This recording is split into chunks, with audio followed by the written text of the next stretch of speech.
क्या प्रधानमंत्री मोदी की कुर्सी पर कोई खतरा है? देखिए, इस टर्म में तो उनको कोई कुछ कहने वाला नहीं है। आप तो ये दावा कर रहे हैं कि 4th टर्म भी कंप्लीट करेंगे। Is it possible? क्या आप उनको वोट नहीं करने वाले? राहुल गांधी का भविष्य क्या है? मैं कहूंगा कि it is more than best. आपने अभी तक कितनी कुंडियां देखी हैं? देखिए, अभी गिनती तो मेरी भूल चुका हूँ। तेजस्वी यादव का कैसा फ्यूचर देख रहे हैं? बहुत पास में है मामला, लेकिन बहुत दूर है। क्या आने वाले दिनों में कुछ लालू परिवार पर खतरा मंडरा रहा है? इस पितृदोष का जो वैज्ञानिक रूप है वो लालू जी का। सब लोगों का ये शौक है, एक ख्वाहिश है कि मेरा वीडियो वायरल हो जाए। ऐसा नहीं है कि आज कोई डाला या आज मैं कर रहा हूं तो आज ही हो। हिंदुस्तान के ऊपर कोई बहुत बड़ी विपत्ति आने वाली है क्या? सबसे बड़ी बात यह है कि क्या एस्ट्रोलॉजी ये बता सकता है कि जन्म और मृत्यु का सही वक्त, सही समय क्या है? ये निषेध है।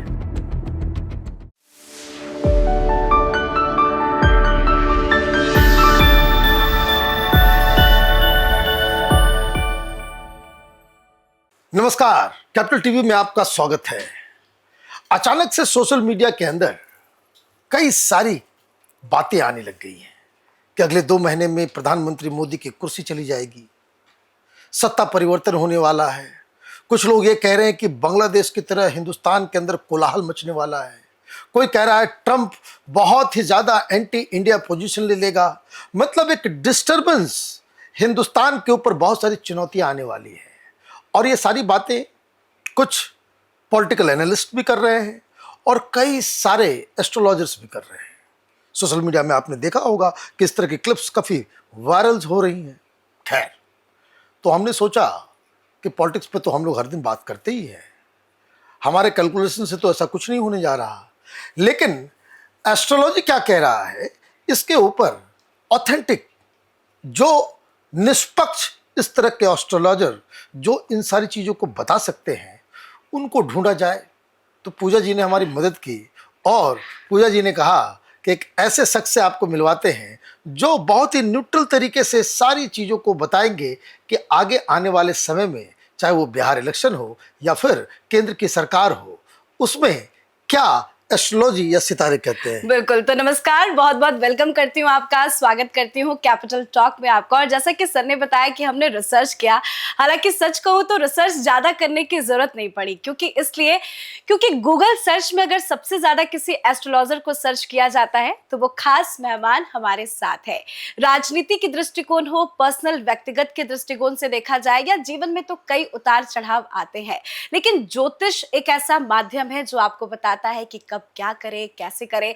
तो बहुत सारे सवालों का जवाब आज उनसे जानने की कोशिश करेंगे। तो बिना देर किए आज के पॉडकास्ट के हमारे खास मेहमान का स्वागत करती हूँ, वेलकम करती हूँ, जो है डॉक्टर विनय बजरंगी। बहुत बहुत वेलकम करती हूँ सर आपका। नमस्कार। नमस्कार सर। नमस्कार सर, आपने कहा मेहनत मुझे नहीं करनी पड़ी, ऑटोमेटिक, मतलब हर घर तक फेमस हो चुके हैं। इनकी जितनी भी भविष्यवाणी है सब 100% साबित हुई है। नहीं, मुझे तो और भी बहुत सारी चीजें पूछनी है, क्योंकि मुझे तो मेरे ही डेट ऑफ बर्थ के बारे में पता नहीं है और साल कौन सा है ये भी नहीं मालूम है। तो ये बहुत सारी चीजें होंगी, लेकिन जो मैंने कहा, जो पहला सवाल, क्या प्रधानमंत्री मोदी की कुर्सी पे कोई खतरा है?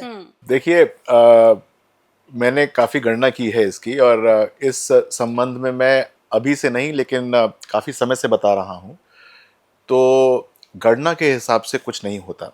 अब मान लीजिए कि आप एक बच्चे को एग्जाम देना है, मान लीजिए, और एग्जाम फ्राइडे को है और 15 दिन से उसके मन में बहुत सारी शंकाएं आएंगी, मन में उछाल आएंगे, भावनाएं कहेंगी पता नहीं एग्जाम कैसा होगा, ये चैप्टर करूं ना करूं, ये क्वेश्चन करूं ना करूं। तो बहुत सारे ऊपापोह चलते रहते हैं दिमाग में जब तक वो एग्जाम देने नहीं जाता है। राइट। एग्जाम जिस दिन दे देता है तो जब बाहर निकलता है तो उसको पता चलता है कि हुआ क्या है आखिर। तो ये सब कुछ वही चल रहा है। लोगों के मन में राहु और चंद्रमा जो है अलग अलग किस्म के अटखेलियां खेल रहा है। किसी को लग रहा है कि ऐसा होगा, किसी को लग रहा है वैसा होगा। कोई छोटी छोटी बातों को बहुत बड़ा कर देता है। कोई ये समझता है कि ये बात जो है वो बिल्कुल डिटरमिनेंट होगी, यानी कि वो किसी के भविष्य को तय कर सकती है। लेकिन भविष्य तो कुंडली से बंधा हुआ है, हॉरोस्कोप से बंधा हुआ है। एक बार हॉरोस्कोप ने ये कह दिया कि कुछ होने वाला नहीं है, तो बीच में छोटे मोटे ऊपर उतार चढ़ाव, धुआं धुंध ये होता रहेगा। लेकिन इवेंचुअली या अंतोगत्वा होना कुछ नहीं है, वो बिल्कुल आसीन रहेंगे, निश्चिंत रहिए। कब तक रहेंगे?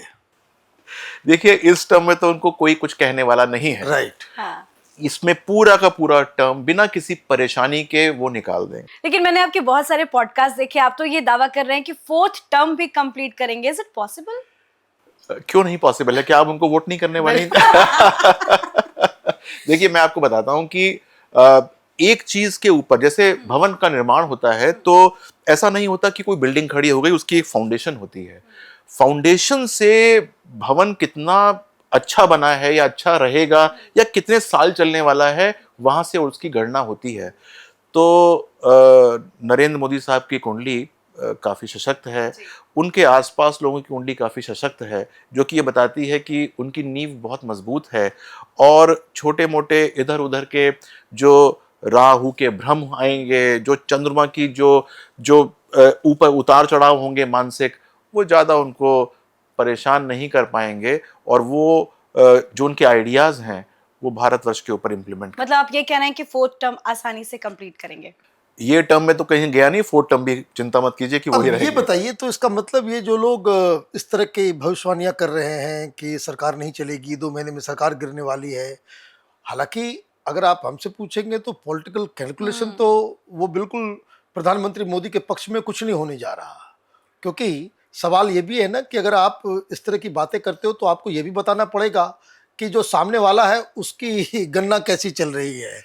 ये एक, तो एस्ट्रोलॉजिकली अगर आप देखें तो आप ये कह रहे हैं कि कुछ लोग मिसकैलकुलेट कर लेते हैं चीज़ों को, ढंग से वो एनालाइज नहीं कर पाते हैं और राहु केतु के मूवमेंट के ऊपर इस तरह का प्रेडिक्शन कर देते हैं। देखिए, सारे बहुत अनुभवी हैं, सारे अपने विधा के अंदर माहिर हैं, लेकिन बहुत बार क्या होता है कि कौन क्वेश्चन पूछ रहा है और आपका मन क्या कहता है उस समय, क्योंकि आप भी निष्पक्ष नहीं होते हैं। बहुत ऐसा होता है, एम्पायर को जैसे निष्पक्ष होना पड़ता है, इसी तरह से एक ज्योतिषी को भी निष्पक्ष होना चाहिए, तभी जाकर वो कोई गणना कर पाएगा या इवैल्यूएशन कर पाएगा। मैंने देखा कि बहुत सारे लोग जो हैं वो जो क्वेश्चन आ रहा होता है उसी प्रकार से आंसर करने की चेष्टा करते हैं, और वो सरसरी तौर से होता है, यानी कि उतनी डेप्थ में नहीं होता है जितना होना चाहिए। मैं आपको इसका एग्जाम्पल देता हूं कि मान लीजिए कि 2 ज्योतिषी बैठे हुए हैं और 2-3 लोग उनसे क्वेश्चन करते हैं। एक पूछता है उनसे कि बताइए कि क्या होगा, कि ए जीतेगा कि नहीं जीतेगा, और वही उसी समय एक दूसरा उसी क्षण ये पूछता है कि बी जीतेगा कि नहीं जीतेगा। अब ज्योतिषी जिनका मन या जिनका तरीका सिर्फ प्रश्न कुंडली के ऊपर होता है, वो ए के लिए उसको रखेंगे लगन के अंदर और बी वाला भी उस बी को रखेगा लगन के अंदर। तो जो फैसला होगा वो इनका अलग होगा, उनका अलग होगा। अगर उनको थोड़ा सा ज़्यादा एनालाइज करने का अनुभव होगा, यदि वो ये जानते होंगे कि राशि किस प्रकार से एक्ट करती है, जो व्यक्ति का नाम है वो किस प्रकार से एक्ट करता है, जो वॉवल्स होते हैं उस व्यक्ति के नाम के अंदर आ रहे होते हैं वो किस प्रकार से एक्ट करते हैं, और कौन सा बीज इस समय एक्टिवेटेड है। जब मैं बीज की बात करता हूं तो चंद्रमा कौन से नक्षत्र के अंदर है, चंद्रमा जो है वो कौन से शब्दों को एक्टिवेट कर रहा है, कौन से ग्रह किसको वेद कर रहे हैं। अगर ये सब उनको पढ़ना आता है तो वो फिर अपनी कथन के अंदर कोई गलती नहीं करेंगे। लेकिन मैं काफी सारे पॉडकास्ट जैसे आप देखते हैं, मैं भी देखने की चेष्टा करता हूं कि आखिरकार उन्होंने क्यों बोला, ये कहां तक ये कितनी सच्चाई हो सकती है। तो मुझे लगता है कि वो किसी ना किसी परेशानी के अंदर या किसी दबाव के अंदर या किसी बायस के अंदर गणना जो है वो एक स्तर पे आके रोक देते हैं, उसको अंदर बारीकी तक नहीं जाते हैं, या तो आता नहीं है या जाना नहीं चाहते। इसका मतलब ये है कि जिन लोगों को ये डर सता रहा है कि सरकार में कुछ होने वाला है, बदलने वाले हैं, प्रधानमंत्री मोदी की कुर्सी जाने वाली है, वो आप निश्चिंत हो जाइए। Then we come to the next question, Rahul Gandhi का भविष्य क्या है फिर? अगर प्रधानमंत्री मोदी ही रहेंगे तो राहुल गांधी क्या करेंगे? देखिए, गजब की नेतृत्व क्षमता है, और जो गजब की जब बोलूंगा तो पूरी की पूरी कांग्रेस पार्टी को उन्होंने संभाल रखा है नेतृत्व के जरिए, नो डाउट। और अपनी बातों को मनवाने की भी क्षमता है उनके अंदर। और आप ये देखिए कि जब वो कोई नई चीज लेकर आते हैं तो पूरी की पूरे विपक्ष को अपने साथ जोड़ लेते हैं, चाहे वो सिर्फ भावना से एक पर्टिकुलर मुद्दे के अंदर जुड़े हों, लेकिन जुड़ जाता है। और उसके चक्कर में नैरेटिव पूरे देश का कुछ समय के लिए बदल जाता है। जैसे आपने मुझसे पूछा कि 2 महीने के अंदर जाने वाली है, तो ये नैरेटिव चेंज करने की क्षमता तो उनके अंदर है ही है, चाहे वो ज्योतिषी का कर दें, चाहे वो किसी एक पक्ष का कर दें, ये तो उनके अंदर क्षमताएं हैं ही हैं, इससे डिनाई नहीं किया जा सकता। लेकिन उनके अंदर वो क्षमताएं नहीं हैं जो कि एक राष्ट्र का नेतृत्व कर सकें, यानी कि वो शीर्ष स्थान पर बैठना उनके लिए थोड़ा सा मुश्किल काम है। तो जहां तक पार्टी की बात है, तो पार्टी को शायद वो सहेज लें, हो सकता है कि वो कुछ समय के लिए विपक्षियों को इकट्ठा कर लें अपने साथ, ताकि एक पक्ष बन जाए, राइट। उनके अंदर स्ट्रेंथ वो मस्टर कर सकते हैं, कुछ समय के लिए एक नैरेटिव को चला सकते हैं। हो सकता है कि जब वो नैरेटिव डाई डाउन हो जाए तो एक नया नैरेटिव आ जाए, ऐसा पॉसिबल तो है। अभी वो लीडर ऑफ ऑपोजिशन है, क्या इनका ये बेस्ट है? मैं कहूंगा कि it is more than best. तो उनके पास जो उनके जो तारे हैं, जो अपने ग्रह हैं, और जिस प्रकार से उनकी कुंडली की संरचना है, और इस समय जो ग्रह गोचर चल रहा है, उन्होंने उनको बहुत कुछ दे रखा है। और मुझे ऐसा नहीं लगता उनके हॉरोस्कोप के हिसाब से, फिर भारत के हॉरोस्कोप के हिसाब से, और फिर भारत की जो जनता है उसके हॉरोस्कोप के हिसाब से। अब मैं ये बता रहा हूँ, ये सब अलग अलग हॉरोस्कोप होते हैं, इसको पढ़ना नितांत आवश्यक होता है कि आपके ऊपर कौन सा रूलर जो है वो राज करेगा, और आपको उससे क्या बेनिफिट होगा और क्या नहीं होगा, इसको पढ़ना भी नितांत आवश्यक है। तो उसके हिसाब से कुंडली तो ये नहीं कहती कि ऐसा कुछ होने। सर, राहुल गांधी को लेकर सबसे ज्यादा अगर कुछ सवाल उठता है तो वो यही पूछते हैं लोग कि भाई शादी कब करेंगे। लेकिन मैं आपसे पूछना चाहती हूँ कि वो शादी क्यों नहीं कर रहे हैं? क्या ही इज ऑलरेडी मैरिड, क्या है? देखिए, मैं इस मंच से उनकी मैरिज के संबंध में या शादी क्यों नहीं कर रहे हैं उसके संबंध में कुछ ज़्यादा चर्चा नहीं करना चाहता, क्योंकि वो उनकी एक पर्सनल बात है, और वो ऐसी पर्सनल बात है जिसको बारे में वो बताना नहीं चाहते, उसको उजागर नहीं करना चाहते। और जब कभी उनसे कोई पूछने की चेष्टा करता था, आज से 7-8 साल पहले, जब तक वो भारत के हिसाब से मैरिजेबल एज के अंदर थे, तब उसको वो अवॉइड करते थे, यानी कि वो नहीं उसको बताने की चेष्टा करते थे। मुझे हंसी आ गई, आपने कहा कि 7-8 साल पहले मैरिजेबल एज में थे, अब वो मैरिजेबल एज के बाद। देखिए, भारत की सेटिंग जो है वो एक अलग तरीके से चलती है, ये वर्ल्ड की सेटिंग नहीं है। देखिए, मैं इंटरनेशनल हॉरोस्कोप से भी देखता हूँ, मेरे पास बहुत सारे इंटरनेशनल क्लाइंट्स हैं, तो वहां पर एक 75 साल का लड़का आदमी और एक 75 साल तक की लेडी भी ये सोचती है या पूछती है कि मेरा विवाह हो सकता है कि नहीं हो सकता है। लेकिन इंडियन परिप्रेक्ष्य में ये बात जो है वो एक समय के बाद क्वेश्चन पूछना लोग बंद कर देते हैं। रिश्तेदार भी 40 साल का बच्चा हो जाए या 45 साल का हो जाए तो नहीं पूछते कि भाई तुम्हारी शादी होगी कि नहीं होगी, ये भी नहीं पूछते। जो 25, 30, 35 साल तक तो खूब पूछता है, हर कोई पूछता है, पड़ोसी भी पूछेगा कि भाई कब बारात में ले जा रहे हो, कब नहीं ले जा रहे हो, लेकिन इस समय तक आता नहीं पूछते हैं। तो अच्छा, अब क्या है कि 7th हाउस, और सबसे बड़ी बात यह है कि नवांश के अंदर का 7वां भाव। अब मैं कुछ बातें आपको बताऊंगा जो कि संकेत से बताऊंगा, समझने की कोशिश कीजिएगा कि वहां पर राहु की प्रबल छाया है। राहु का मतलब होता है कि धुआं, राहु का मतलब होता है कि ऐसी चीज जो कि संसार से छुपी हुई हो, ये समझने की कोशिश कीजिए। वहां पर शुक्र का भी बोलबाला है, यानी कि वीनस का भी बोलबाला है। तो राहु और शुक्र मिला के जब एक छदम्ब क्रिएट करते हैं तो हमें ये पता चलता ही नहीं है कि ये क्या चीज है क्या नहीं है। अगर मैं इसको ब्लाइंड इंडियन परिप्रेक्ष्य में देखूं तो व्यक्ति की शादी होना मुश्किल होता है, लेकिन वो शादी के जितने सुख होते हैं बच्चे होने के अलावा वो सारे के सारे प्राप्त कर चुका होता है। लेकिन अष्टम भाव, अब देखिए 7वां भाव और अष्टम भाव में फर्क होता है। 7th house is your marriage, 8th house is pleasure without marriage. तो अष्टम भाव उनका एक्टिवेटेड रहता है, 7वां भाव जो है उनका इंडियन परिप्रेक्ष्य के हिसाब से एक्टिवेटेड नहीं है। तो शादी is a very long distant dream. लेकिन इसमें एक बहुत अच्छी बात यह है कि वैदिक ज्योतिष में इसके उपाय होते हैं। जी। उपाय का मतलब ये होता है कि कोई मेरे पास आए और कहे कि साहब मेरी शादी नहीं हुई, अब मेरे माँ बाप ने भी देखना बंद कर दिया, 2-4 नाते रिश्तेदार थे जो मेरे बार खैरख्वाह थे और मुझे बताते थे कि शादी कर लो, वो भी अब नहीं पूछते, अब मैं क्या करूं, क्या उपाय करूं कि मेरी शादी हो जाए, क्योंकि अब मैं सोचता हूं हो जाए। तो ऐसे में यदि वो आएंगे और अपने ये समझिए कि सैटर्न को साइड में रख दें, यानी कि जो एक तरीके से अपने जो अहम होता है उसको साइड में रख दें, जो गुरूर होता है सूर्य को साइड में रख दें, तो विवाह जो है भारतीय परिप्रेक्ष्य में अभी भी संभव है, लेकिन थोड़े से उपाय करने पड़ सकते ये हैं। आप सुन लीजिए, डॉक्टर बजरंगी ने बहुत बड़ी बात कह दी। वो सारे लोग जिनकी शादी नहीं हुई है, वो आप इनसे कांटेक्ट कर लीजिए तो वो उपाय भी आपको मिल जाएगा।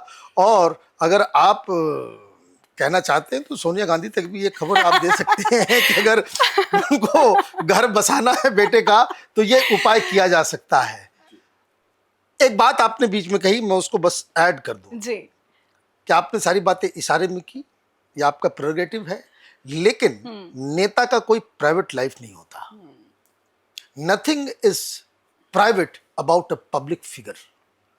ये हमारा जानने का अधिकार है कि जो व्यक्ति हमारा नेतृत्व कर रहा है, जो प्रधानमंत्री बनने जा रहा है या उसका दावा कर रहा है, कोई मंत्री है, उसका पर्सनल और प्राइवेट लाइफ वो क्या करता है, किससे मिलता है, कैसी इसकी दोस्ती है, वो अकेले में क्या करता है, ये हर सिटीजन के जानने का वो अधिकार होता है। बिल्कुल खैर, आगे बढ़ेंगे, लेकिन राहुल गांधी से जुड़ा एक और सवाल मेरे मन में है। ये राहुल गांधी और उनकी प्यारी बहन प्रियंका वाड्रा, क्या ये दोनों की जोड़ी राजनीति में कुछ कमाल कर पाएगी? मुझे लगता है कि यदि हम दोनों को अलग अलग कर दें तो शायद कमाल करना शुरू कर दे, क्योंकि अगर उनका युग्म हो जाता है, इकट्ठे हो जाते हैं, तो जो सुप्रीमेसी फैक्टर है वो थोड़ा सा कम हो जाता है, यानी कि वहाँ पर सूर्य का हमको बल नहीं मिलता, सूर्य का मतलब सत्ता का बल नहीं मिलता। तो यदि हम दोनों को अलग कर दें और डायरेक्शन अलग अलग कर दें, सिस्टमाइज्ड अलग अलग कर दें, और लोगों को ये बताएं कि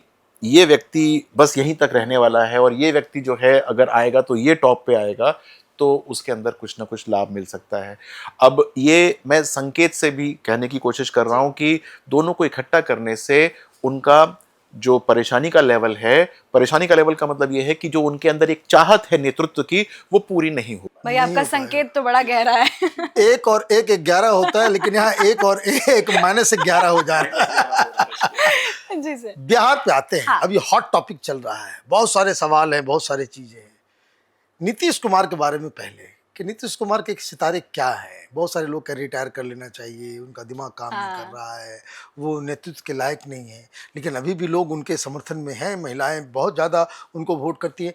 आपको क्या लगता है, उनकी कुंडली से क्या पता चल रहा है कि अभी he will still be there?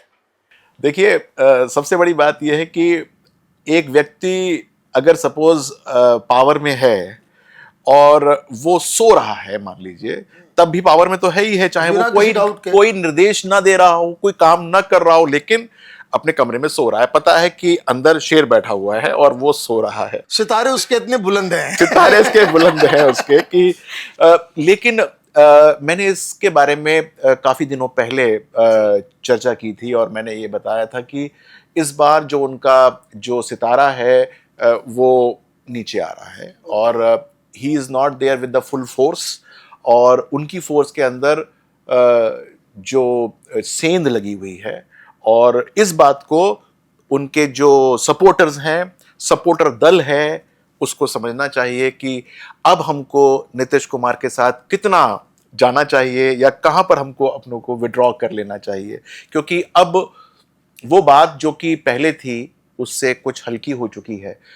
लेकिन ये पॉलिटिक्स है, यहाँ पर हर कदम पर एक नई चाल होती है, और वो चाल जो है वो जो भी पॉलिटिक्स के अंदर रहना चाहते हैं उनको समझनी है कि कैसे उनकी गिरती हुई पॉपुलैरिटी, गिरते हुए इंडेक्स को भुनाया जाए, लेकिन जो शेर है वो सो रहा है। अब लालू परिवार एक चैलेंजर के रूप में आ रहा है, तेजस्वी यादव का कैसा फ्यूचर देख रहे हैं आप? किस परिप्रेक्ष्य में जानना चाहते हैं? मैं ये जानना चाह रहा हूं कि क्या वो चीफ मिनिस्टर बनेंगे, बिहार का नेतृत्व कर सकते हैं, क्या वो जेल भी जा सकते हैं, कई सारी चीजें हैं ना आजकल हिंदुस्तान में। प्रधानमंत्री ने एक ऐसा वो कानून वो लेकर के आ रहे हैं कि जेल गए नहीं कि आपकी कुर्सी भी जाएगी। जी। ये क्योंकि बहुत सारे लोग एक यंग लीडर के रूप में, to be very frank and honest, Tejashwi Yadav में एक अच्छा लीडर देख रहे हैं, लेकिन क्या वो इस बार नेतृत्व के पास पहुंच पाएंगे, कुर्सी पे बैठ पाएंगे? देखिए, उनके बारे में भी मेरी थोड़ी सी स्टडी है। राइट। और वो स्टडी जो है वो ऐसी है कि मतलब कि बहुत पास में है मामला लेकिन बहुत दूर है। मतलब there is a distance between the cup and the lips जिसको बोलते हैं। Okay. तो ऐसा लगेगा कि बहुत पास में है, लेकिन जो असली में ग्रह उनको पदासीन करेंगे उस लेवल पे जिस पे आप कह रहे हैं, वो दूर हैं। और उनको अपने बारे में वास्तव में कुछ बहुत अच्छे अच्छे उपाय इस समय करने चाहिए। और उपाय से मेरा मतलब ये है कि पब्लिक इमेज की बात तो एक अलग है, लेकिन अपनी पॉलिटिकल इमेज और अपने जो क्रियाकलाप पहले हैं उनको सबको दुरुस्त करना पड़ेगा।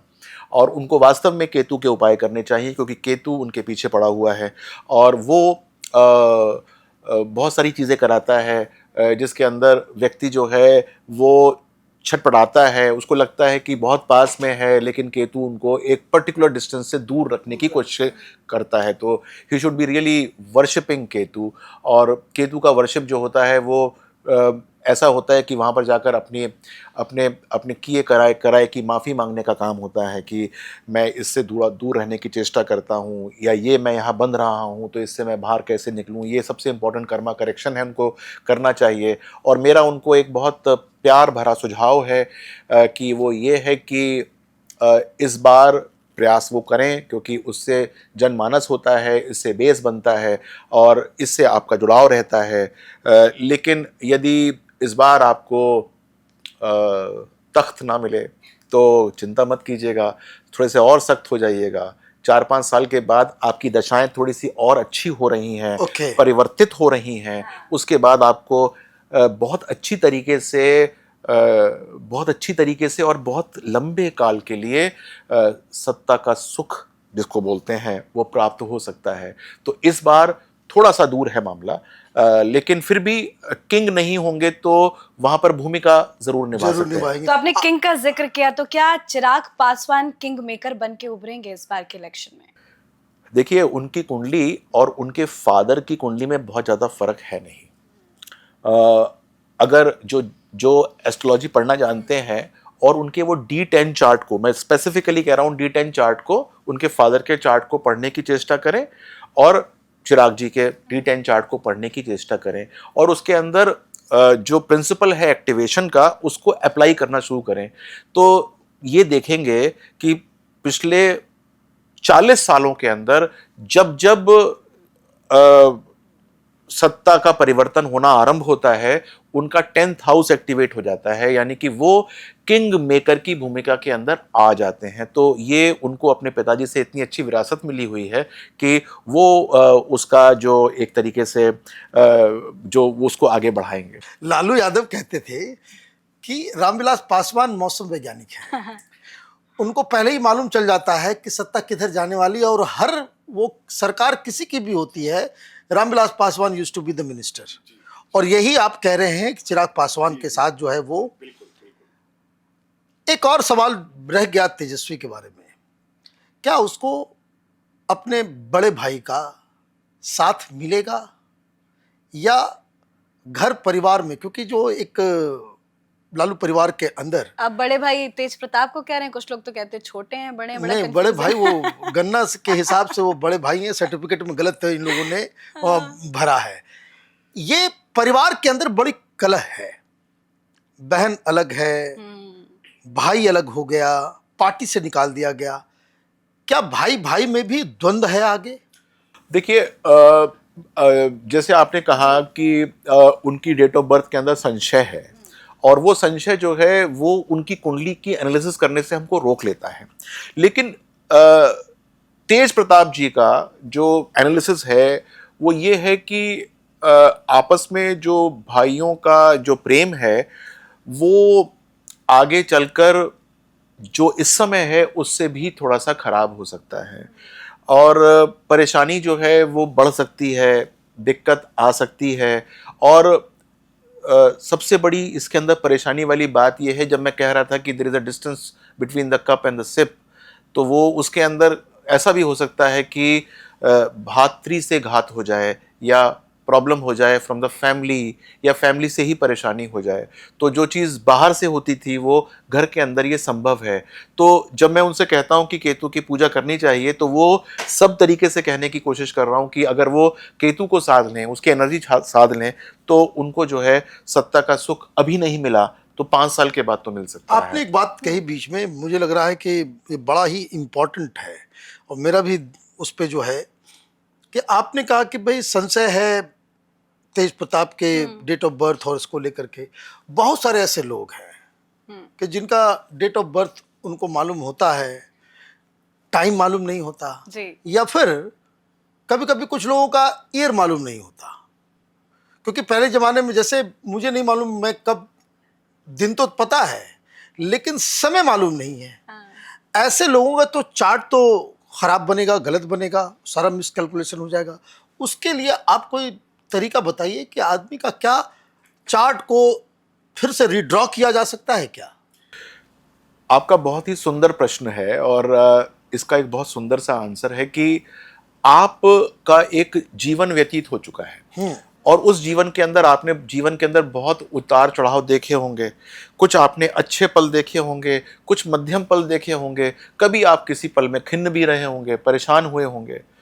यदि आप मुझको वो पलों के बारे में बताएं कि वो उस दिन घटित हुए थे, इस दिन आपको शाबाशी मिली थी, इस दिन आपने ग्रेजुएशन हुआ था, इस दिन आप पहली बार विदेश गए थे, इस बार आपको ये परेशानी हुई, इस समय घर के अंदर ये बुजुर्ग जो हैं वो चले गए, तो मुझको आपके जीवन के बारे में बहुत सारी बातें पता चल जाती हैं। और फिर आपकी जो संभावित डेट ऑफ बर्थ है उस चार्ट के अंदर मैं वो डाल के देखता हूँ कि ये ठीक है कि नहीं, और फिर मैं उसको रोटेट करता हूँ कि अब ये ठीक हुआ कि नहीं हुआ, ये अब ठीक हुआ कि नहीं हुआ। इसी तरीके से और चार्ट्स होते हैं जिसको हम षोडश वर्क बोलते हैं, 16 कुंडलियां होती हैं। तो हर चीज को या हर आपके जीवन की घटना को एक एक उस चार्ट में डालकर उसको सिंक्रोनाइज किया जाता है। एक बार वो सिंक हो जाता है तो हमको ये समझ में आ जाता है या पता चल जाता है कि आपका टाइम क्या है। अब ये बात तो हुई जिसको अपना दिन के बारे में परेशानी है, जी। या अपने अपने अपने टाइम के बारे में परेशानी है। बहुत सारे लोगों को साल का पता नहीं होता कि बाढ़ तो आई थी, लेकिन बाढ़ अगले साल भी आई थी, उससे पिछले साल भी आई थी। बहुत सारे लोगों को साल के अंदर कन्फ्यूजन होता है, तो वहाँ पर थोड़ी सी ज़्यादा मेहनत करनी पड़ती है। लेकिन फिर भी ये इतनी एक्यूरेट बर्थ टाइम है कि यदि आपके पास टाइम हो और आप मेरे साथ बैठें तो, और आपके अंदर वो सब बातें बताने की का मादा हो जो मैं आपसे पूछूं, तो मतलब आपको वास्तव में अपनी अपनी सारी की सारी स्मृति पटल के ऊपर दोबारा से चीज़ों को डालना पड़ेगा।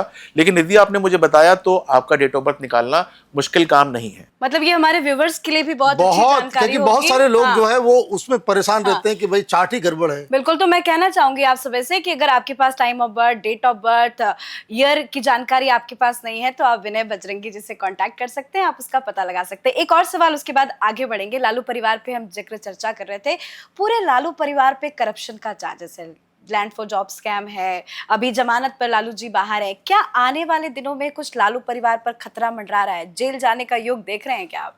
आपने नाम सुना है पितृदोष का?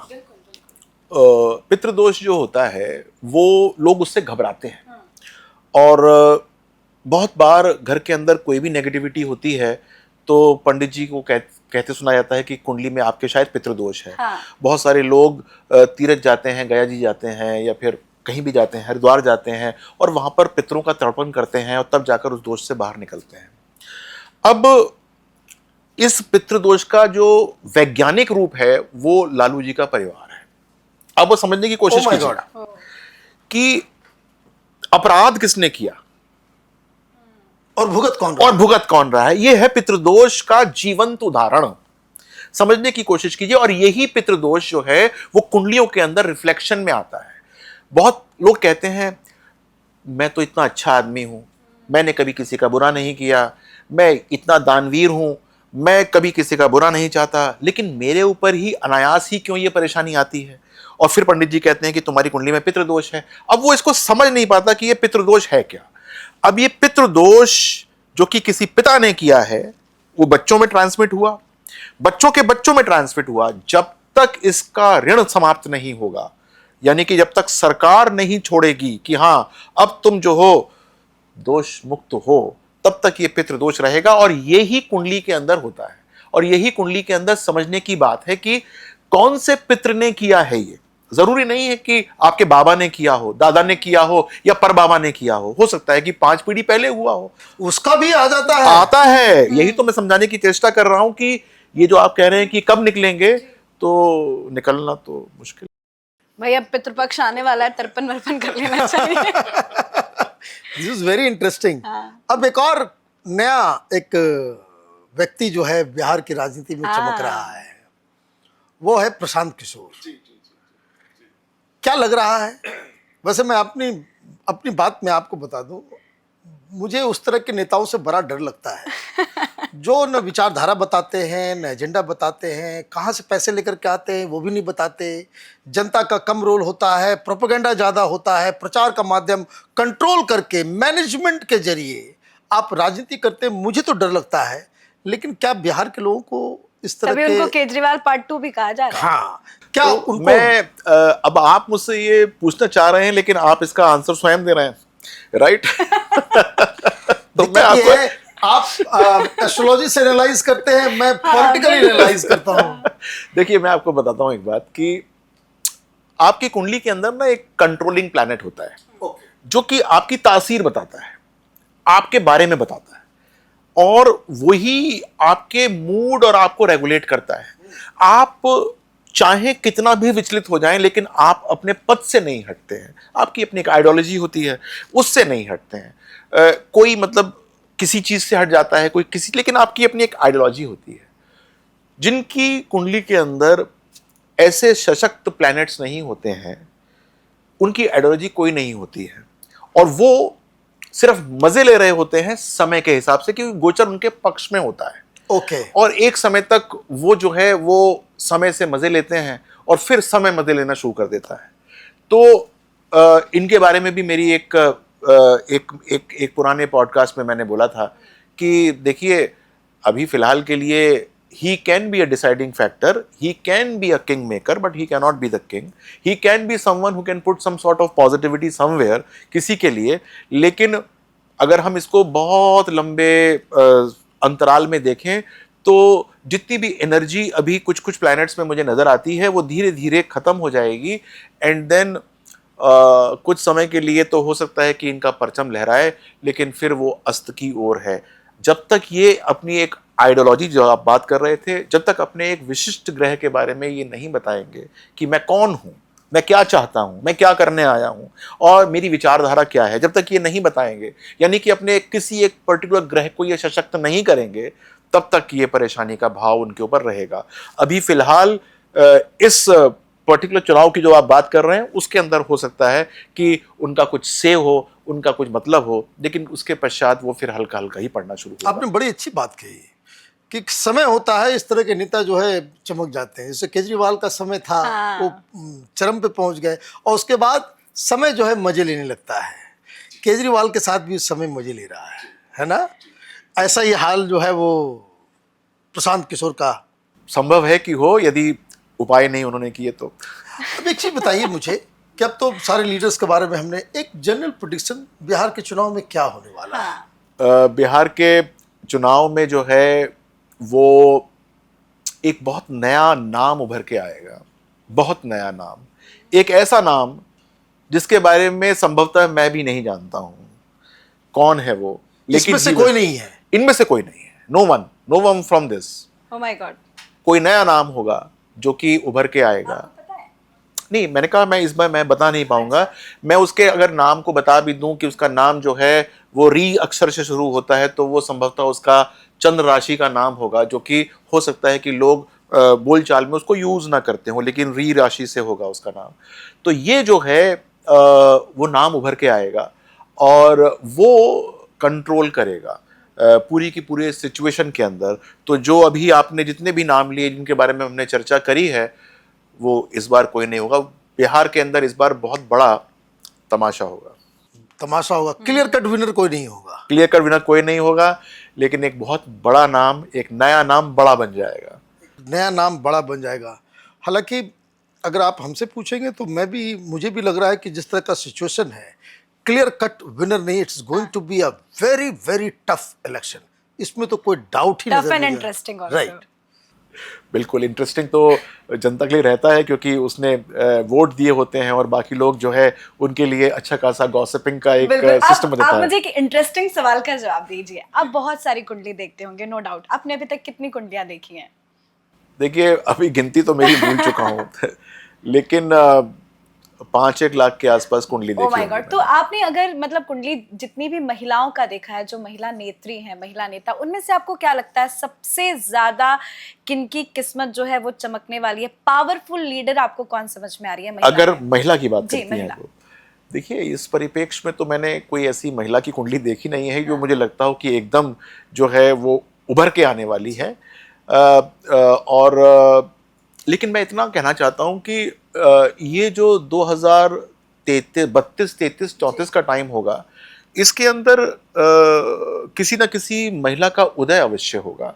और वो जो उदय है, वो जो इस समय जो पॉलिटिक्स के पटल के ऊपर जो लेडीज हैं, उनमें से कोई नहीं होगा। वो एक बिल्कुल नई महिला होंगी, लेकिन काफी पोटेंशियल के साथ, काफी पोटेंसी के साथ वो भारतवर्ष के सीन के ऊपर आएंगी और काफी सारे सालों तक रहेंगी। वो 2-3-4 साल की बात मतलब आने वाले दिनों में बहुत सारा खजाना निकलने वाला है। खजाना निकलने वाला है। और ऐसी एक बहुत ही सुषमा स्वराज जैसी जो है वो एक नेता जो है वो आप देख पाएंगे। विनय जी, आप बात ममता बनर्जी की करें तो क्या उनका टाइम पूरा होने वाला है या उनका जो गोल्डन टाइम चल रहा है वही चलता रहेगा? देखिए, अभी तो उनका गोल्डन रन चल रहा है और अभी चल रहा है और चलता भी रहेगा, अभी खत्म नहीं हो रहा है। और उपाय जो है उनको इस बार करना पड़ेगा, जिनको उनको ध्वस्त करना है या हराना है। और उपाय जो है वो बहुत सिंपल सा उपाय है कि अपने बेसिक्स की तरफ जाना पड़ेगा। किसी एक पर्टिकुलर व्यक्ति के ऊपर यदि कोई केंद्रित करके ये सोचें कि आप मैडम को, दीदी को हरा देंगे, तो ऐसा पॉसिबल है नहीं। तो बैक टू बेसिक्स जाना पड़ेगा, बहुत सारी आइडियोलॉजीज के ऊपर जाना पड़ेगा। और यदि हम बात करते हैं बीजेपी की, तो उसको जनसंघ में जाना पड़ेगा, आरएसएस में जाना पड़ेगा, वहां से कुछ ना कुछ निकाल के लाना पड़ेगा, तब जाकर वहां पर कुछ होगा। अन्य ये उपाय बता रहा हूं मैं। और यदि वो नहीं गए तो she is going to be the complete winner and she is going to take away. Mamata ji के बारे में आपने पूछ लिया, योगी आदित्यनाथ जी अरे कैसे हाँ, भूल जाए? कैसे भूल सकते हैं? योगी जी का क्या लग रहा है? मुझे योगी जी का जो सितारा है वो डूबता हुआ नजर नहीं आता है जी। और या फिर अस्त होता हुआ सूरज नहीं है। वो अभी चलता ही रहेगा, वो चलता ही रहेगा। प्रधानमंत्री बनेंगे योगी जी? निश्चित तौर से बनेंगे। ओह माय गॉड। निश्चित तौर से प्रधानमंत्री की वो दावेदार हैं और बनेंगे। मतलब आप ये कह रहे हैं कि पीएम मोदी के उत्तराधिकारी योगी आदित्यनाथ हैं? हो सकता है कि उत्तराधिकारी ना हो, लेकिन इवेंचुअली वो पदासीन होके he will be the prime minister of India. मुझे गूज़बम्स आ रहे हैं, आपने ऐसे डायरेक्टली आपने कह दिया। देखिए, आपने कहा था कि मुझे ब्लंट आंसर चाहिए, तो मैंने कहा कि मैं आपको बिल्कुल सही है, ब्लंट लेकिन आंसर ये देता जो है हूं। ये बहुत सारे लोगों को की इच्छा भी है, इसमें कोई डाउट नहीं है कि हाँ। 3 लोग देश के नेतृत्व को एक तो कर रहे हैं। अमित शाह जी भी जो है वो इज नॉट फार बिहाइंड, उनका भी जो योगदान रहता है वो किसी से कम नहीं होता। और उसके बाद योगी आदित्यनाथ जी का भी जो है वो इस तरह का सितारा है, वो तो बहुत है। एक और किसी ने मुझे कहा कि भाई क्या बताइए, आजकल लाख तो नहीं करोड़ों लोग रील्स बना रहे हैं, सोशल मीडिया में जा रहे हैं। क्या कोई ऐसा, और सब लोगों का ये शौक है, एक ख्वाहिश है कि मेरा वीडियो वायरल हो जाए, क्या ऐसी कोई दशा है या किसी के चार्ट में इस तरह के कोई संयोग होते हैं कि जिसकी वजह से वो आदमी वायरल हो जाता हो? ये ना आपका बड़ा अच्छा और इंटरेस्टिंग क्वेश्चन है। और ये क्वेश्चन मैं पर्सनली आंसर करना चाहता हूं कि यदि किसी व्यक्ति के अंदर टैलेंट है, यदि किसी व्यक्ति के अंदर कोई भी प्रतिभा है, तो इसका मतलब ये हुआ कि उसका शुक्र पंचम भाव के साथ कनेक्टेड है। इसका मतलब ये हुआ कि उसको वो अपनी प्रतिभा जरूर दिखानी चाहिए लोगों को। अब ये प्रतिभा दो तरीके से होती है। एक तो आपका एक अंदर का मन जो है वो सेटिस्फाई होता है उससे, राइट, अंदर मन की हाँ मेरे को लोग नो जाना है। और एक जिसको हम वायरल ना भी हो लेकिन आपका एक हॉबी होती है, वो आपने करना शुरू किया। और फिर दूसरा होता है वायरलिटी इंडेक्स, यानी कि वो राहु के साथ मिलके कितना प्रचंड रूप से फैला, ये दूसरा इंडेक्स होता है। तो आपके अंदर यदि प्रतिभा है और आपने कोई रील बना के डालने का शौक रखते हैं, तो मेरा अनुरोध ये है कि आप उसको एज अ हॉबी करें, जरूर करें। एक ना एक दिन ऐसा आएगा कि जब राहु गोचर में घूम रहा होगा और वो आपके उस प्रतिभा के वीनस को पंचम भाव से जो कनेक्टेड है उसको एक्टिवेट कर देगा, तो आपका कोई भी वीडियो वायरल हो सकता है। तो आज ऐसा नहीं है कि आज कोई डाला या आज मैं कर रहा हूं तो आज ही वो हो सकता है 2 साल के बाद हो सकता है 3 साल के बाद हो। तो जो लोग भी इसके अंदर अपना टाइम डाल के काम करते हैं, तो मेरा उनको एक थम्स अप है कि आप खूब करिए। लेकिन ये जरूर देख लीजिए हॉरोस्कोप के हिसाब से कि ये आपकी आजीविका का सूत्र बनता है कि नहीं बनता। बहुत बार क्या होता है कि आप ये सोचते हैं कि मैं कल वायरल हो जाऊंगा और परसों से मेरे पास बहुत सारी एंडोर्समेंट आ जाएंगी और मेरा घर संपन्न हो जाएगा। तो ये अगर योग कुंडली के अंदर नहीं है तो आप हॉबी के लिए करिए, आप इसको अपने बेसिक ब्रेड एंड बटर के लिए मत कीजिए, वरना आपको परेशानी हो सकती है। क्या इसको चार्ट देख के कैलकुलेट भी किया जा सकता है? इसको चार्ट देख के कैलकुलेट किया तो जा सकता है, लेकिन इसके अंदर एक बड़ा सवाल ये है कि आपने वो जो वीडियो डाला है वो किस मतलब से है। अब आप समझने की कोशिश कीजिए कि मान लीजिए कि आपका ये चार्ट एक्टिवेटेड है कि आपकी वायरल वीडियो हो सकती है, राइट, और आपकी बुद्धि ने वो वीडियो बना दी किसी और चीज के ऊपर, यानी कि आपने उस समय पॉलिटिक्स की बात हो सकती थी, रा से चीज एक्टिवेटेड थी, आपने बना दी माँ पे, और वो माँ की चीज जो है वो एक्टिवेट नहीं हो पाई। अगर रा से बनती तो एक्टिवेट होती। तो मैं इसलिए कह रहा हूं कि आप रा से बनाइए, माँ से बनाइए, जा से बनाइए, हा से बनाइए, सारी बनाते रहिए। हो सकता है कि अभी नहीं तो 3 महीने के बाद, 6 महीने के बाद कोई ना कोई जो आपका जो एक नामाक्षर है वो जैसे ही एक्टिवेट होगा तो आपको पॉपुलैरिटी मिल सकती है। सीक्रेट बता रहे हैं आप। सोशल मीडिया के जितने इन्फ्लुएंसर हैं आपको कॉल करके पूछेंगे भाई शेड्यूलिंग क्या करेगा, बता दीजिए। सर मेरा एक सवाल ये है, नो डाउट सोशल मीडिया का जमाना है, रातों रात लोग स्टार्स बन जाते हैं, क्या रातों रात करोड़पति भी बना जा सकता है? Oh my God. बहुत बहुत अच्छे कुंडली में मुझे योग होते हैं। थोड़ा सा मुझे भी।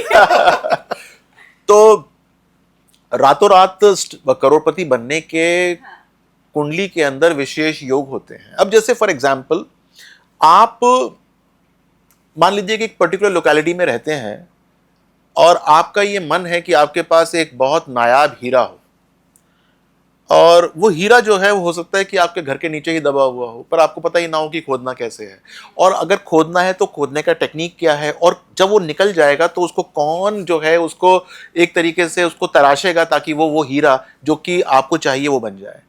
तो आपके पास वो कुंडली के अंदर योग होने चाहिए, वो एक देखने का एक सिस्टम होना चाहिए कि वो आपकी कुंडली में है कि नहीं। तो कुंडली के अंदर लक्ष्मी योग या धन योग हर एक के अंदर होता है। इसको प्रचंड करना अपने हाथ में होता है कि आपकी कुंडली में धन योग है, उसकी पोटेंसी क्या है, 10% है, 20% है, 50% है। इसको प्रचंड कैसे करना है, यानी इसको और एक्टिवेट कैसे करना है, सुपर एक्टिवेट कैसे करना है। अब सुपर एक्टिवेट करने का तरीका क्या होता है? आपको इंतजार करना होता है, एफर्ट्स पहले डालने होते हैं, मंगल का काम करना होता है। आपको थोड़ा सा, अब जैसे प्रशांत किशोर जी काम कर रहे हैं कि वो राहु फैला रहे हैं, यानी कि अपना बात फैला रहे हैं, चाहे उसका कोई लाभ इमीडिएट हो ना हो, लेकिन अपना एक ऑरा क्रिएट कर रहे हैं। ऑरा क्रिएट करना पड़ता है। जब आपका ऑरा क्रिएट हो जाता है, यानी कि हर एक प्लेनेट का कोई ना कोई पार्टिसिपेशन उसके अंदर होता है, और जब वो पार्टिसिपेशन हो जाता है तो वो तुरंत ही जो है वो आपको एकदम लाभ देना शुरू कर देता है। और लाभ ऐसा देता है कि आप ओवरनाइट स्टार हो जाते हैं, या ओवरनाइट आपको लाभ आपको जो है वो करोड़पति, जो भी आपने कहा, वो योग बन जाता है। लेकिन आप उस व्यक्ति से पूछ के देखिए, क्योंकि मेरे पास ऐसे बहुत सारे लोग आते हैं जो कि ऐसे हो चुके होते हैं या होने वाले होते हैं। उनकी मेहनत बहुत होती है। अगर रिंकू सिंह जो है वो 6 छक्के मार सकता है या 5 छक्के मार सकता है, तो ऐसा नहीं है कि उसने जैसे मार दिया जाकर ऐसे ही। उसने जो है वो बात सही है। 6 साल मतलब जो आप ये कह है, रहे हैं कि कर्म करो, मेहनत करो, फल जरूर राइट टाइम में मिलेगा, राइट। लेकिन हम लोग भी देखते हैं अपनी लाइफ में, और गॉसिपिंग भी ऐसी होती है, यार उसको तो बड़ा लॉटरी लग गई, देखा वो तो ये हो गया। मतलब लोग बोलते हैं यार एक जो किस्मत में होगा देखा जाएगा। तो क्या किस्मत पे हमें डिपेंडेंट होना चाहिए? किस्मत जैसे ये होता है कि जो मेहनती होता है कभी भूखा नहीं सोता, हाँ। लेकिन वो किस्मत वाला नहीं होता। बिल्कुल सही बात है, सही कह बिल्कुल रहे सही बात है, ये तो बहुत सही बात है। तो आपकी किस्मत अगर होगी तो आप अरबपति बन जाएंगे, और अगर मेहनती होंगे तो भूखे नहीं सोएंगे। तो सबसे पहले तो यह है कि मेहनती होना तो नितांत आवश्यक है ही है, क्योंकि ऐसा ना हो कि भूख से मृत्यु ही हो जाए तो किस्मत कहाँ रहेगी। तो अपने आप को जीवित रखना है, आपको ऊर्जावान रखना है, राइट। और उसके बाद जब जब किस्मत दरवाजा पे आएगी, तब आपको एकदम सजग रहना है कि आओ, वेलकम। वेलकम। तो वो उसके लिए है। तो मेहनत करना तो एक बहुत एलिमेंट है, आपको करना ही चाहिए या करना ही पड़ेगा। और जैसे ही किस्मत आपका दरवाजा खड़खड़ाएगी, आप उसको स्वागत देंगे तो जरूर अच्छा काम हो जाएगा। एक और इस सारी चीज़ों के बीच ये जानना चाहिए कि ये जो अमेरिका के साथ ये ट्रम्प और ये जो अटखेली जो चल रहा है, ये कहाँ तक जाकर के रुकेगा? हिंदुस्तान के ऊपर कोई बहुत बड़ी विपत्ति आने वाली है क्या? ये पाकिस्तान के साथ ये जो वॉर हुआ, क्या ये कंटिन्यू करेगा, या चीन के साथ हमारे रिश्ते सुधरने वाले हैं? क्या होने वाला है? भारत का भाग्य की बात है ये। हाँ। सबसे बड़ी बात यह है कि कुंडली के अंदर जो सूर्य होता है, यानी कि जो आपके डिसीजन मेकर होता है, सुप्रीम डिसीजन मेकर होता है, उसकी स्थिति क्या चल रही है, उसके ऊपर क्या नेगेटिव योग है। तो सबसे अच्छी बात यह है कि सूर्य की स्थिति हमारे हॉरोस्कोप में, भारत के हॉरोस्कोप में बहुत अच्छी है। उसके ऊपर से नेगेटिव ट्रांजिट हो रहे हैं, लेकिन फिर भी वो अडिग है, फिर भी वो पॉजिटिव है। यानी कि जो भी डिसीजन लिए जा रहे हैं या फिर परिस्थितिवश लिए जा रहे हैं, वो पॉजिटिव है। जब ये ट्रम्प भाई साहब जीते थे, तो हमारे बहुत सारे चैनल्स थे जिन्होंने ये सोचा था कि पता नहीं कितना बढ़िया भारत को उपहार मिल गया। बहुत सारे लोग कह रहे थे जैसे हिंदुस्तान में ही कोई उत्सव हो गया हो। तब भी मैंने बोला था, अभी भी मैंने कुछ दिन पहले बोला कि हमको बहुत ज़्यादा उस व्यक्ति से उम्मीद नहीं रखनी चाहिए। अपनी रणनीति को हमेशा सॉलिड या सॉलिडिफाई होकर चलना चाहिए, और हम ये सोचेंगे कि वो हम पे मेहरबानी करता रहेगा या हमारा वो एक ऐसा मित्र है, तो वो हमको नहीं सोचना चाहिए। वो हमारा मित्र परिस्थितिवश हो सकता है, लेकिन वो हमारा मित्र है नहीं। तो आने वाले समय के अंदर भी जो भी हमारे सूर्य संबंधी लोग हैं, वो कम से कम ये सोच के रखें कि उनसे बातचीत करके रखें और अपनी चीज़ों को पॉजिटिव रखें, तो मुझे लगता है कि चीज़ें बहुत अच्छी हो जाएंगी। विनय जी, एक बड़ा सीरियस क्वेश्चन है मेरा। क्या एस्ट्रोलॉजी ये बता सकता है कि जन्म और मृत्यु का सही वक्त, सही समय क्या है? देखिए, जन्म तो एक अलग बात हो गई, वो तो हो ही गया, और मृत्यु के बारे में इवैल्यूएशन और कैलकुलेशन हो सकता है। जब मैं हो सकता है, तो मैं ये बताना चाहता हूँ कि जब हम पढ़ना शुरू करते हैं एस्ट्रोलॉजी, तो हमारे एक चैप्टर होता है जिसके अंदर हमको नाना विधियां सिखाई जाती हैं, जिससे कि हम लोगों की आयु को इवैल्यूएट करते हैं। लेकिन उस चैप्टर को स्टार्ट करने से पहले एक प्रण दिया जाता है कि आपको किसी के बारे में ये बताने की आवश्यकता नहीं है, क्योंकि जैसे ही आप किसी को ये बताते हैं तो कि तुम फलाने दिन मर जाओगे, चाहे आप उसको 100 साल के बाद भी बताएं, तो वो पाप आपके ऊपर आ गया। यानी कि ज्योतिषी के ऊपर पाप आ जाता है वो, कि आपने उसकी जो ये काम ब्रह्मा जी का है, वो आपने जो है वो उसको बता दिया। तो हमारे को इवैल्यूएशन इसलिए करते हैं कि हमको पता चल जाए कि वो जो मांगने आया है वो उसके जीवन काल में होगा कि नहीं होगा। बिल्कुल राइट। राइट। हम इवैल्यूएट इसलिए करते हैं, लेकिन हम बताते नहीं हैं। बहुत सारे लोग ये पूछते हैं मुझसे आके कि सर बता दीजिए कि 80 साल है, 70 साल है, 60 साल है, तो फिर बहुत पूछते हैं तो हम उनको सेगमेंट में बता देते हैं कि भाई तुम्हारी दीर्घ आयु है या तुम्हारी मध्यम आयु है या अल्प आयु है तो ये काम कर लो।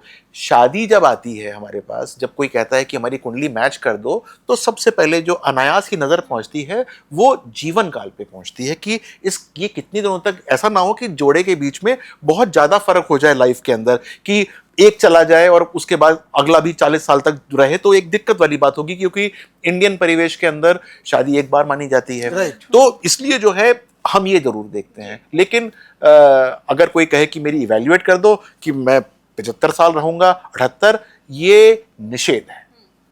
एक बात बताइए, क्या do we carry our past life's burden?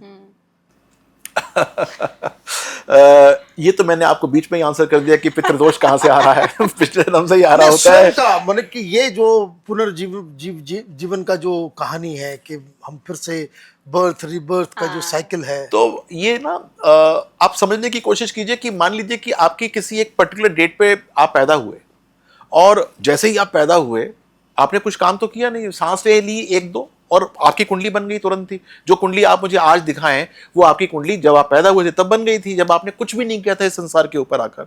और कोई कहता है पंडित जी भाई तुम्हारा गुरु उच्च का है और तुम्हारा फलाना नीच का है और तुम्हारा ये ऐसा है ये वैसा है, आपने अभी तक कुछ इस संसार पे किया नहीं। तो ये सब चीजें जो कि अच्छी हैं या बहुत अच्छी हैं या बुरी हैं या बहुत बुरी कैसे आई, भगवान ने क्यों आपको ये सब चीज दे दी? इसलिए दे दी क्योंकि आपके पिछले जन्म के हिसाब से आपको ये आवंटन हुआ, एलोकेशन हुआ कि भाई इसको ये दे दो अच्छा है, ये हल्का दे दो, ये भारी दे दो, ये इसके अंदर थोड़ा सा कर्मा करेक्शन करेगा, थोड़ा सा इसको और अच्छी तरह से जीने की कोशिश करेगा। पिछली बार इसने अपनी वाइफ को परेशान किया था, इस बार उसको परेशानी करने वाला बना दो ताकि वो समझ जाए कि कैसे जो है इसको ठीक करना है, कैसे ठीक नहीं करना है। तो इस प्रकार से ये आवंटन होता है, भगवान ब्रह्म करते हैं इसको। आपने बहुत सारे उपाय बताए हैं, छोटे छोटे उपाय आपसे पूछना चाहूंगी। दिन को बेहतर बनाने के लिए क्या वो छोटा सा उपाय करना चाहिए?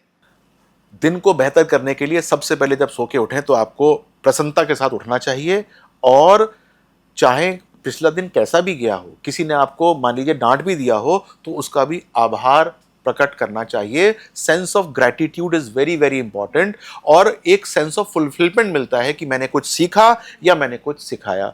तो आभार से जब दिन शुरू होता है तो बहुत अच्छा होता है। और जो आभार से दिन शुरू करते हैं उसके बाद हनुमान चालीसा का पाठ कर लेते हैं, आप समझ लीजिए कि उनका दिन चाहे कैसा भी जाए, वो शाम को आकर ये परेशान नहीं होते कि ये खराब था या वो खराब था। खुशी आते हैं अपने घर में आकर, और घर में वातावरण भी बहुत अच्छा होता है। तो घर के अंदर हनुमान चालीसा सुबह के समय जरूर चलनी चाहिए, घर के कलह खत्म हो जाते हैं। मतलब घर पे पॉजिटिविटी आएगी। सर एक और सवाल, घर में कौन सा पौधा रखना चाहिए जिससे खुशहाली आए? देखिए पौधे तो आपकी कुंडली के हिसाब से रखे जाते हैं कि आपकी कुंडली क्या कहती है, लेकिन यदि आपकी कुंडली आप मुझे बताना ना चाहो तो मैं कहूंगा कि नहीं मैं चाहूंगी, शो के बाद जरूर चाहूंगी। नहीं मैं भी दिखवाऊंगा आपसे, तो कारण क्या है मुझे मालूम नहीं है, वो एग्जैक्ट टाइम जो है मुझे ही नहीं मालूम है। अच्छा, तो वो जो है वो जरूरी है। तो मैं कहूंगा कि आप जो है वो तुलसी तो जरूर रखिए और घर से बाहर रखिए और उसको नित्य जल दिया करिए। और यदि कोई काम आपका बन ना रहा हो, कोई भी काम ना बन रहा हो, तो घर में एक शमी का पौधा ले आइए, शमी SHAMI, और वो घर के अंदर नहीं रखा जाता, घर के बाहर रखा जाता है। और उसको जिसका काम ना बन रहा हो वो अपने जल से, हाथ से जल दिया करे उसको। ये जो है बड़ा इंपॉर्टेंट काम है। लेकिन सर आजकल इतनी बिजी लाइफ है, लोग पहले घंटों घंटों पूजा कर लेते थे, ठीक है माता पिता करते हैं, लेकिन यंगस्टर्स अगर पूजा करना चाहते हैं, ऑफिस है, 10 टेंशन से टाइम नहीं दे पाते हैं, उनको आप क्या सजेस्ट करेंगे? गायत्री मंत्र का पाठ सुबह 11 बार कर लिया करें। स्नान करने के बाद जब बैठें अपनी डाइनिंग टेबल के ऊपर ब्रेकफास्ट करने के लिए और कुछ भी ना कर पाएं तो बस अपनी आंखें मूंद के 11 बार गायत्री मंत्र का जाप कर लें, उससे भी उनको काफ़ी अच्छा फायदा मिलता है। कई सारे मिथ्स हैं कि घर पे झाड़ू ऐसे नहीं रखना चाहिए, वैसे नहीं रखना चाहिए, ये नहीं लाना चाहिए, वो नहीं लाना वैसे तो चाहिए। बहुत सारी चीजें जो आजकल जो है वो टीवी पे आलतू फालतू चीज दिखा दिखा करके लोगों का जो है दिमाग ओवर बर्डन कर दिया गया है। वो कैसे इस तरह के चीजों से बचे? हाँ देखिए मैं कैसे कह सकता हूँ, क्योंकि बात यह है कि बहुत सारी चीज़ें होती हैं, कुछ सत्य होती हैं और कुछ जो है वो बिल्कुल भ्रम के रूप में फैलाई जाती हैं। तो सबसे बड़ी बात यह है कि आपके संस्कार क्या हैं, आप कहाँ से बिलोंग करते हैं, ये समझना बड़ा इम्पॉर्टेंट है। आपकी दादी, नानी, माता ये किस प्रकार से अपने जीवन को चलाती थी, आपको इसके बारे में समझना बड़ा ज़रूरी होता है। बहुत सारी चीज़ें आपने यदि नहीं सीखी हैं तो उनके चरणों में जाके बैठ जाओ। वो आपको घर के अंदर क्या चीज़ होनी चाहिए, क्या चीज़ नहीं होनी चाहिए, ये बता देंगे। अगर वो नहीं है तो जिस मोहल्ले में आप पुराने रहते थे वहाँ के पंडित जी के पास जाओ, क्योंकि वहाँ से विचारधारा आती है, उनके पास जाके बैठो, वो आपको कुछ ऐसा ज्ञान देंगे जिसके आपको अपने घर को चलाने को मिल जाएगा। आप बिना मतलब में कोई ऐसी नई चीज़ करना शुरू मत करो जो कि आपको लगे कि यार ये करने से मुझे बहुत फ़ायदा हो जाएगा, लेकिन वो आपके ऊपर एक भार का काम करे। तो जो चीज़ भार का काम करे कोई नहीं चाहता कि आप करें, भगवान भी नहीं चाहते कि आप इतनी पूजाएं करें कि आपके पास और कोई काम करने का समय ही ना बचे सुबह। और ये एक मैं बड़ा इंपॉर्टेंट बात बता रहा हूँ आपको कि अगर आप 12 साल तक के हैं तो सुबह 2 मिनट स्मरण कर सकते हैं, बस 2 मिनट जो आपको सुमिरन करना है 2 मिनट कर रही है। अगर आप 30 साल तक 12 से 30 साल तक के हैं तो 10 मिनट से ज़्यादा आपको करना नहीं चाहिए। यदि आप कामकाजी हैं तो सुबह जो है स्नान करने के बाद इतनी देर तक ही सुमिरन करें। यदि 30 साल से 50 साल के बीच में हैं तो 17 से 18 मिनट से ऊपर सुमिरन नहीं करना चाहिए। और 60 साल से ऊपर के हैं तो आपके ऊपर ही आधारित है कि आप कितनी देर करना चाहते हैं। It can go up to 2 hours as well. लेकिन आपको ये ज़रूर देखना चाहिए कि जो भी आप सुमिरन कर रहे हैं या जो भी आप प्रार्थना इत्यादि कर रहे हैं वो आपका एक इम्पॉर्टेंट टाइम तो नहीं खत्म कर रहा। मान लीजिए कि आपके ऑफिस में मीटिंग है और आप जो है कह रहे हैं नहीं सबसे पहले तो मैं पाठ करूंगा, तो आपको अपने पाठ को उस प्रकार से अलाइन करना चाहिए कि आप पाठ जरूर करें, आपको कोई रोक थोड़ा रहा है करने के लिए, लेकिन आप अलाइन करिए। आप जो है जिस प्रकार से करना चाहते हैं उस प्रकार से कीजिए। लेकिन जैसे मेरे पास लोग आते हैं तो वो ना कहते हैं पहले हमारा सुन लीजिए जी, हम सुबह ये करते हैं, फिर ये करते हैं, फिर ये करते हैं, फिर ये करते हैं। तो मैं सोचता हूं कि ये जब इतना सारा करते हो तो फिर जो है वो बाकी जो काम करना चाहिए वो करते हो और उसके बाद कहेंगे कि भाई हमें सक्सेस नहीं तो हमको सक्सेस नहीं मिल रहा है। लाइफ में सर मुझे ऐसा लगता है कि सक्सेस हो, घर परिवार में खुशहाली हो, कुछ भी अगर आपको चाहिए तो स्वस्थ रहना बहुत जरूरी है। ज्योतिष के हिसाब से फिट आप कैसे रह सकते हैं, फिटनेस के लिए क्या मंत्र देना चाहेंगे आप? सबसे बड़ी बात यह है कि कुंडली के अंदर राहु और केतु के बारे में पता होना चाहिए कि वो कहाँ बैठे हैं। और नहीं भी पता है तब भी मैं आपको फिटनेस के कुछ मूल मंत्र देना चाहता हूं। कुंडली के अंदर कॉन्फिडेंस होना चाहिए। कॉन्फिडेंस का मतलब होता है कि अपना आत्मा शुद्ध और मजबूत होनी चाहिए। सूर्य नमस्कार करना बहुत जरूरी है। जैसे ही आप सूर्य नमस्कार करना शुरू करते हो आपको पिता, गुरु और सूर्य का आशीर्वाद मिलना शुरू हो जाता है। अब सूर्य नमस्कार का मतलब ये नहीं है कि आपने सुबह जल दे दिया। इसका मतलब ये है कि खड़े होके 11-12 आसन जो होते हैं सूर्य के वो पूरे करने चाहिए। आप स्टार्टिंग कर रहे हैं 1-2 बार कर लीजिए, लेकिन धीरे धीरे आप उसको जितनी ज़्यादा बार कर पाएंगे उतना अच्छा है। दूसरा, प्राणायाम करना, यानी कि ब्रीदिंग एक्सरसाइजेस करना, राहु केतु को हल्का करने के लिए कि वो आपके शरीर के ऊपर अटैक ना कर दें। वरना राहु यदि बलिष्ठ हो गया तो डॉक्टर्स भी पहचान नहीं पाएंगे मर्ज क्या है। सारी रिपोर्ट्स आ जाएंगी लेकिन कहेंगे कि ठीक नहीं हुआ। और केतु यदि बलिष्ठ हो गया तो हर चौथे महीने जो है वो सर्जरी की टेबल पे लेटे होंगे, कभी कुछ कट रहा होगा, कभी कुछ कट रहा होगा। तो घर के अंदर बैठ के राहु केतु के उपाय यानी कि प्राणायाम करिए और अपने आप को मजबूत करने के लिए सूर्य नमस्कार कीजिए। इससे बढ़िया उपाय और कोई नहीं है। ये काम करना शुरू कर देंगे तो मैं विश्वास से कहता हूं कि 60 साल के जितने भी लोग हैं वो अपने आप को निरोग रख सकते हैं। सूर्य को जल देने का क्या कोई सही समय है? लोग सुबह उठ नहीं पाते, कहते हैं अर्ली मॉर्निंग देना चाहिए, लेकिन आजकल लोग कहाँ जग पाते हैं। अगर मैं इसको विपरीत कर दूं कि मुझे आपको सुबह उठाना ही है इसलिए मैं आपको सूर्य को जल दिलाना है तो फिर देखिए, सुबह की जो ऊष्मा होती है, जो वो तेज होता है, उसके ऊपर जब जल जाता है तो और वो जो पेनिट्रेट होकर हमारे पास आता है, मुझे वो चाहिए। अगर मान लीजिए कि वो कुछ कला ऊपर हो गया, वो थोड़ा सा डिग्री ऊपर आ गया, तो वो जो मुझे सुबह वाली जो ऊष्मा थी वो नहीं मिल पाई। और उसके ऊपर से जब जल जाता है तो वो मुझे पेनिट्रेट करके मिला ही नहीं, तो मुझे फायदा ही नहीं हुआ। और साइंटिफिकली देखें तो विटामिन डी भी उसी समय मिलता तो है। मुझे आपको सुबह उठाना है, इसीलिए मैं कहता हूं कि सूर्य को जल देना अनिवार्य है। आप नहीं उठना चाहते हैं तो भाई अब नहीं उठना चाहते हैं तो अब कैसे जो ठीक किया सोया जाए? वो खोया। वो कैसे कैसे होगा ठीक? सर, आपने भी थोड़ी देर पहले हनुमान चालीसा का जिक्र किया था। हनुमान चालीसा पढ़ने का, सुनने का क्या सही वक्त है? देखिए, कभी भी सुन सकते हैं, कभी भी लेट पढ़ के, सकते सो के, हैं। ड्राइव करके, कभी भी, कहीं भी? बहुत बार लोग जो है वो लेटे लेटे भी सुन लेते हैं, लेकिन उनके साथ हो सकता है कि कोई परेशानी हो, कोई दिक्कत हो। तो सबसे पहले तो ये एक तरीके से मैं किसी को कंपल्शन में नहीं डालना चाहता। मैं चाहता हूं कि पहले ये वाली एक एक्टिविटी शुरू हो जाए कि आप सुनना शुरू करें, आप बोलना शुरू करें। एक बार जब बोलना शुरू होता है तो फिर आदमी कहता है कि मैं ये वाला काम कर रहा हूं, अब इसका तरीका क्या है? अब मैं अपने घर के समक्ष जो मैंने मंदिर बना रखा है वहां पर मैं एक बार नीचे आराम से बैठ के, तरीके से बैठ के मैं करना शुरू करूं।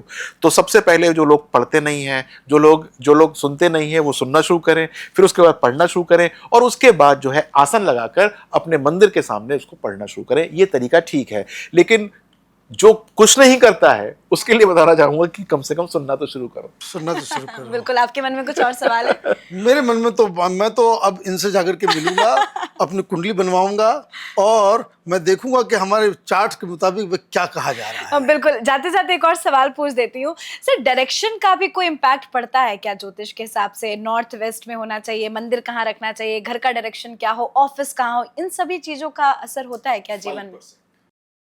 देखिए, बहुत सारे जो वास्तु को करते हैं वो मुझसे खिन्न हो सकते हैं, लेकिन यदि आप ये कहें कि मैं बाथरूम यहाँ कर दिया, मैंने अपना बेडरूम यहाँ कर दिया, तो उससे मेरे को पॉजिटिव एनर्जी आ रही है, तो हाँ, आ रही है।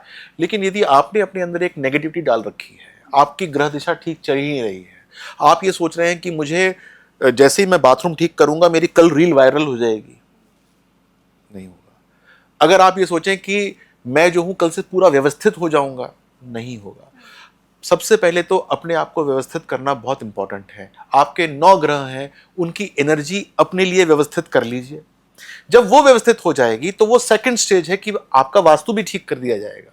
लेकिन पहले ग्रहों की क्या आप ठीक कर रहे हैं, क्या आप ठीक नहीं कर रहे हैं, क्या सोच रहे हैं, कौन सी दशा में, कौन से गोचर के अंदर क्या काम करना चाहिए, क्या नहीं करना चाहिए, एक बार ये व्यवस्थित हो जाएगा, उसके बाद वास्तु ठीक कर देंगे। लेकिन सिर्फ वास्तु ठीक करके आप सोचें कि सब कुछ ठीक हो जाएगा, नहीं हो। और वैसे भी मुझे तो लगता है कि समटाइम्स वी गो बियॉन्ड, बहुत सारी चीज़ों को स्ट्रेच इतना हम लोग कर देते हैं। मॉडर्न लाइफ में, मेट्रोपॉलिटन सिटीज में आप कैसे, आप एक तो घर मिलना मुश्किल होता है, किराए वाले घर में आप जाकर के किस तरीके से आप वास्तु ठीक करें। डायरेक्शन देखें। और वो होता क्या है कि कुछ लोग के दिमाग में साइकी के अंदर घुस जाता है, तो वो हमेशा जो है वो निगेटिविटी जो है वो दिमाग में बनी रहती कि इस वजह से, इस घर की वजह से, तो बाथरूम की वजह से, दरवाजे की वजह से इल्लक आ रहा है। तो ये मुझे लगता है इसको अवॉइड तो उन लोगों को मैं बताना चाहूंगा जो कि इस प्रकार से उनके दिमाग में घुस गया है कि मेरे घर में कुछ परेशानी है और मेरे घर के वास्तु में कुछ डिफेक्ट है और वो काम नहीं हो रहा, तो मैं उनको सबको बताना चाहूंगा कि एक उपाय है, वो करिए। और यदि आपने वो उपाय किया तो घर के कम से कम जो भी नेगेटिव इफेक्ट्स हैं वो खत्म हो जाएंगे। और घर के जब नेगेटिव इफेक्ट खत्म होंगे तो आपका उसके बाद भी कुछ नहीं चल रहा, तो आपको ये समझ में आ जाएगा कि भाई घर के अंदर नेगेटिविटी नहीं थी, कुछ और है, और जगह उसको है। ठीक कर लेते हैं। तो घर के अंदर सुंदर कांड का पाठ होना बड़ा जरूरी होता है और सैटरडेज को करना चाहिए, महीने में एक बार करना चाहिए। और शाम को जब 2 बेला मिलती हैं, मान लीजिए सूर्यास्त कहीं पर शाम को 7 बजे हो रहा है तो 6:30 बजे पढ़ना चाहिए, स्टार्ट करना चाहिए। 1 घंटे में खत्म होता है, तो सूर्यास्त भी हो गया और दूसरी बेला शुरू हो गई, तो 2 पहर मिल जाते हैं। तो ऐसे में करना चाहिए। और ऐसा नहीं है कि उस वाले शनिवार को होना चाहिए, किसी भी शनिवार को करिए। और घर के जितने भी सदस्य हैं कोशिश ये हो कि सब बैठ जाएं। थोड़ा सा प्रसाद रखना चाहिए, कुछ भी, चीनी भी रख सकते हैं, और थोड़ा सा गंगा जल, ना हो तो शुद्ध जल। जब एक बार सुंदरकांड का पाठ पूरा हो जाए तो उस जल को घर में छिड़क दें और उसको समाप्त कर दें और प्रसाद घर के सदस्यों में बांट दें। ये 11 बार का नियम है, यानी कि 11 महीने चलता है। लेकिन जैसे जैसे ये चलता रहेगा आपके घर में कोई भी नेगेटिविटी होगी, वास्तु दोष होगा, जो कि हर एक घर में होता है, क्योंकि ऐसा कोई घर ही नहीं है जिसके अंदर वास्तु दोष ना हो, क्योंकि वास्तु दोष ना हो उसके लिए तो आपको 1000 गज का प्लॉट चाहिए और बीच में बनाना है, और वो भी एक ओरिएंटेशन से बनाना है, तब जाकर आपका वास्तु दोष शायद आप उसको काउंटर कर लें। तो ये जो मैंने आपको बताया है, यदि ये लोग करते हैं तो घर का वास्तु दोष तो समाप्त हो विनय जी, जाएगा। लोग ये भी कहते हैं आग और पानी दोनों का कॉम्बिनेशन एक साथ नहीं होना चाहिए, एक जगह पे नहीं होना चाहिए, नहीं तो घर में कलह होता है। इसमें कितनी सच्चाई है? देखिए, आग और पानी का तो कलह का एक रूल ही होता है, इसीलिए किसी कोण के ऊपर हम अग्नि नहीं रखते हैं, या हम किसी कोण पे हम जो है वो बाथरूम नहीं रखते हैं। लेकिन जो लोग ऑलरेडी जिनका फ्लैट में शिफ्ट कर रहे हैं, तो उसके अंदर वो तुड़वा के जो है अपने बाथरूम को चेंज कर रहे होते हैं, या टॉयलेट सीट को चेंज कर रहे होते हैं, या बेडरूम के अंदर किचन बना देते हैं, वो थोड़ा सा जो है वो मुश्किल काम है। ये सारा का सारा सुंदरकांड से ठीक हो सकता है। चलिए, बिल्कुल। तो आज बात करके आपसे बहुत ही अच्छा लगा। हाँ, अभी मिलने वाले हैं सर आपसे थोड़ी देर में। हाँ, और बहुत सारी नई जानकारियां, जी, बिल्कुल। और जो आपने प्रिडिक्ट किया बिहार के इलेक्शंस के बारे में, और वर्तमान जो स्थिति, जो बहुत सारी भ्रांतियां फैल रही हैं, वो पॉलिटिकली भी मुझे बहुत ही फिजिबल लग रहा है और सही लग रहा है। और आपने बिल्कुल सही किया। इस तरह की जो आज जी। पॉडकास्ट का मकसद था, वो हम लोगों ने शायद पूरा कर बिल्कुल, दिया। बहुत बहुत धन्यवाद सर, आपने इतना वक्त दिया, इतनी अच्छी अच्छी जानकारी दी। नमस्कार। नमस्कार, thank you so much, thank you. तो दर्शकों, आपका भी बहुत बहुत नमस्कार हमसे जुड़ने के लिए। कैपिटल टॉक में आज हमारे साथ विनय बजरंगी जी थे, जिन्होंने हमें बहुत सारी बातें बताई। अगर आपके भी मन में कुछ सवाल है, कुछ पूछना चाहते हैं, जिंदगी में परेशान है, कुछ करना चाहते हैं, कुछ अचीव करना चाहते हैं, और अगर आपके पास भी date of birth, time of birth नहीं है, आप अपनी कुंडली जानना चाहते हैं, जो भी आपके मन में सवाल है, बजरंगी जी का कॉन्टैक्ट नंबर आपको स्क्रीन की डिटेल्स में मिल जाएगा, वीडियो के टाइटल में मिल जाएगा। आप उनसे सीधा डायरेक्टली कांटेक्ट कर सकते हैं और अपने जीवन को अच्छा बना सकते हैं। देखते रहिए कैपिटल टीवी। नमस्कार।